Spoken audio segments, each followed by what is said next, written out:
Hey guys, Gus69 from at Open Mind Brazil.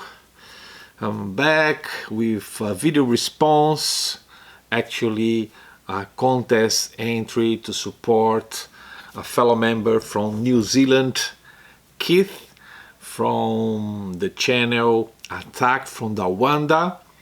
If you don't know his channel, I'll leave the link in the description below so you can check him out, and also his contest video announcement. He has two different prizes, one vinyl records and one CDs that you can pick which one that you like better.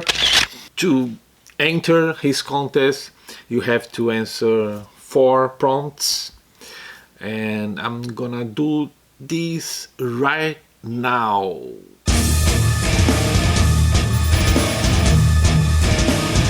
Well, all types of phobias deals with irrational fears, which I don't think I have any in particular, because I always tried to face my fears, to be able to overcome them, and maybe I have a little anxiety at times, but overall I don't think I have any irrational fears like a phobia itself.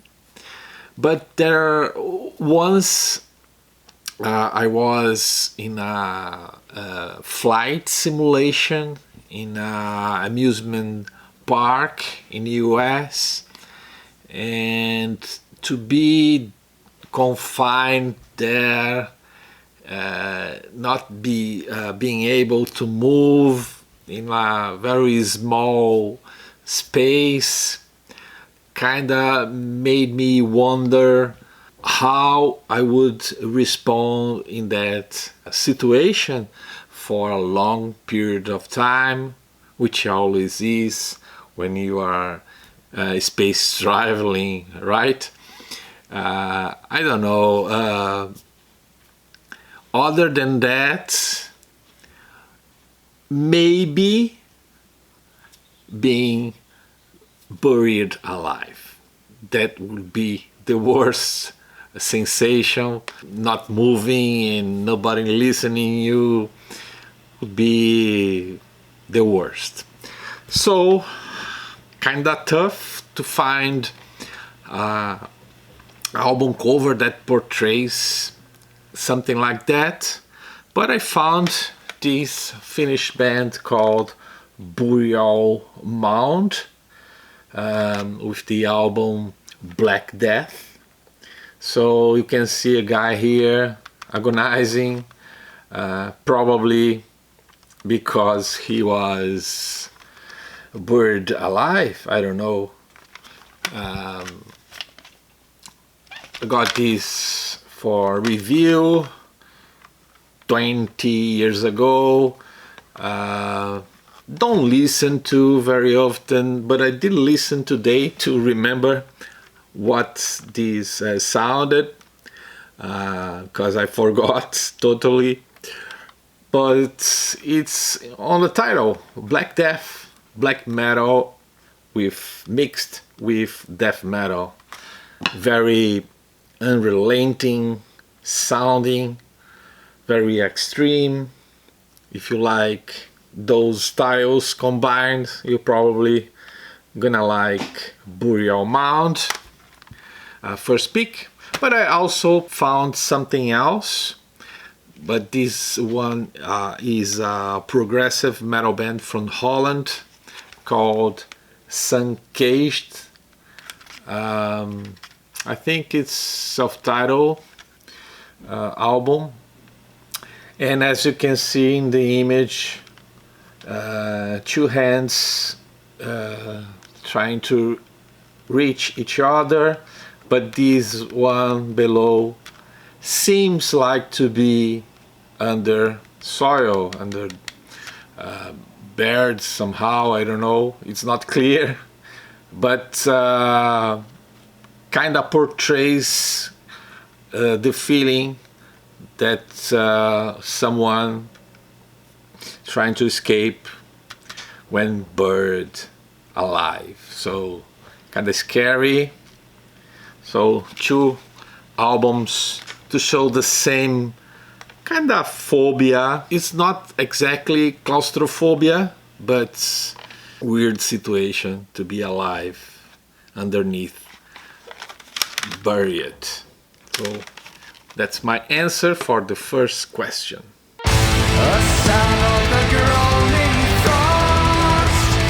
So 2 seasons. I'm gonna start with the winter.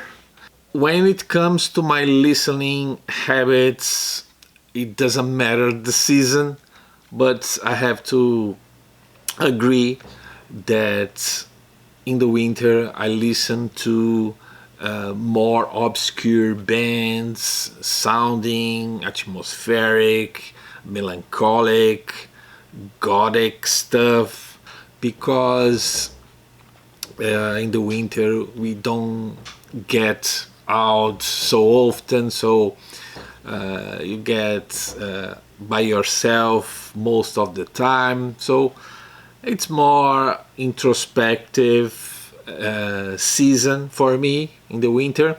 So I decided to pick 2 examples here.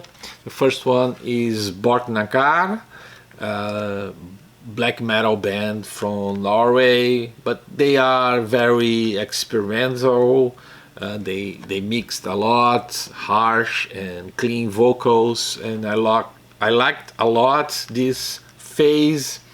The album title is Winter Tries, which is the opening song after the intro, and it's one of the best on this album. Very good stuff. So in the other side of the spectrum, I decided to pick something more melodic, almost popish, which is this album by Sarah Brightman, A Winter Symphony. This is actually a double edition, comes with a DVD. So she has a very mellow, very sweet voice, and most of the songs are about Christmas. So this is makes sense for anyone that lives in the North Hemisphere, because Christmas is in the winter, not here in Brazil, of course. But it's a good album, good listen, just to balance out something like this, okay, for the winter. And for the summer, I like to listen, at least most often, classic rock, melodic rock, AOR, in general music that is more upbeat, more high energy, or that puts me on a good mood. So for this one I decided to show this Canadian artist Bryan Adams with the album Reckless, because when I discovered his discography when I was living in Portugal, I had a band in the early 90s where it was a cover band. We played like Guns N' Roses, The Cult, AC/DC, things like that. And we also played songs by Bryan Adams, so I had to learn some of their material. And this album has a song here called Summer of '69, which is the year that I was born. Actually 1 week before the summer here in Brazil. But anyway, Summer of '69, very good song, very well known, and has that summer feeling, that excitement for a young teen or a young adult. But it's still today, I listen every now and then. Good stuff, Bryan Adams. And the other one that I picked was Rated R by Queens of the Stone Age. Almost the same thing, but this guy has a more alternative approach, kind of stoner-ish. And there's a song here called Feel Good Hit of the Summer, of course. So there you go. Amazing song.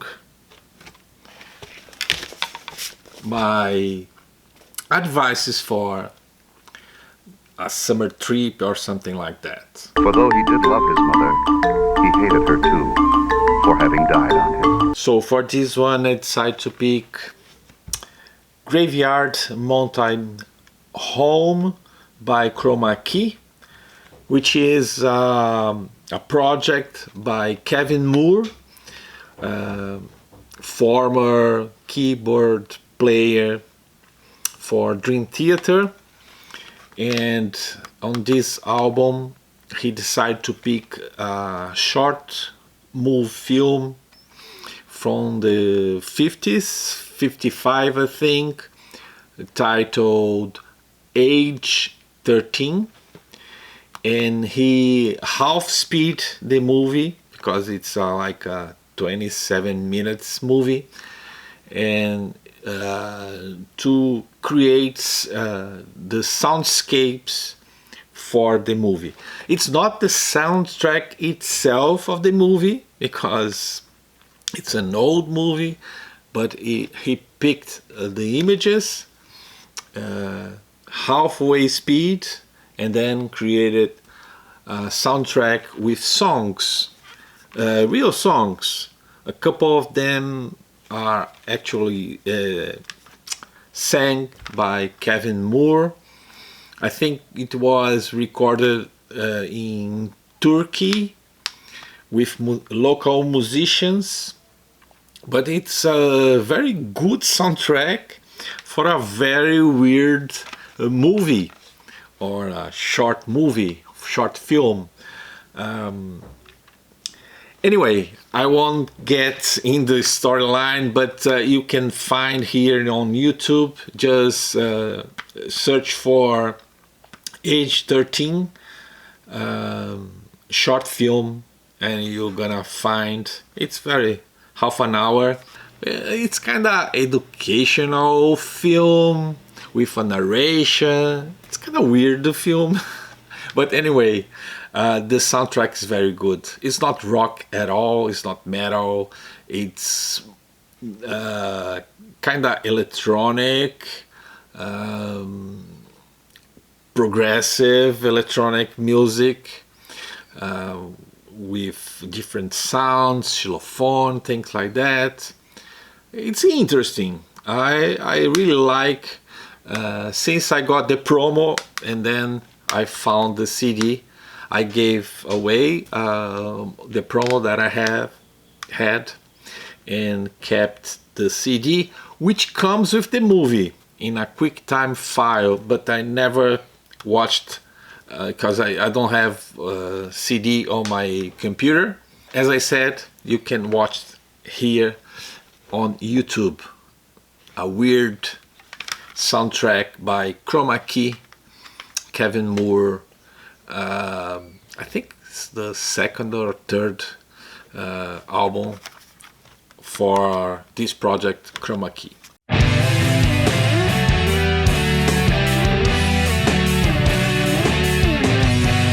So instead of talking about record stores here in Brazil, which are not many, back in the 80s we had, of course, a lot of record stores. I could talk about some of them that I still exist to this day, but instead of that I decided to talk about Amoeba, because for me it's the biggest record store that I have been into in the United States. 5 years ago I visited the 3 record stores that they have. I stayed in Berkeley, so I went, the first one that I went was there, and then I went to the biggest one in San Francisco, and then a few days later I went to the LA Hollywood store before it moved location. Keith probably knows about Amoeba Records, so I decided to show two records that I bought in that trip 5 years ago. Let me see. This one I bought in Berkeley, which is the debut album by Legend of the Seagull Man, the first and only album by this band that features the guitar player from Mastodon and my favorite drummer of all time, Danny Carey. So pretty interesting band. All the themes are related to the oceans. So it's like a mariner band or something like that. So this is pretty cool. It's an album from 2018. I paid $10 5 years ago. So it's the only record by this band. And from San Francisco store I bought this Valkyrie album. I think this is their third studio album called Shadows. I also paid the same price, $10, and very cool traditional heavy doom metal bands. Great stuff. Valkyrie.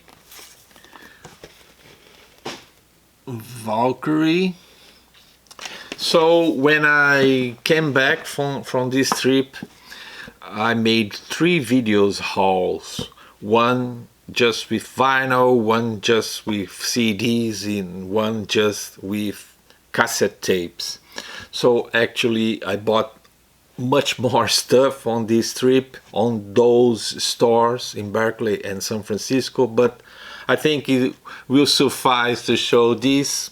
But I will link those videos if you are interested in watch what I picked back when I first visited the biggest and the best store in USA, maybe worldwide. So that's it. That's my entry. Thank you for watching. Please go check Keith's channel, Attack from Down Under, and make an entry too. Have fun. Pretty cool contest to support a fellow friend in the VC, okay? Thanks for watching and see you next time. Bye bye.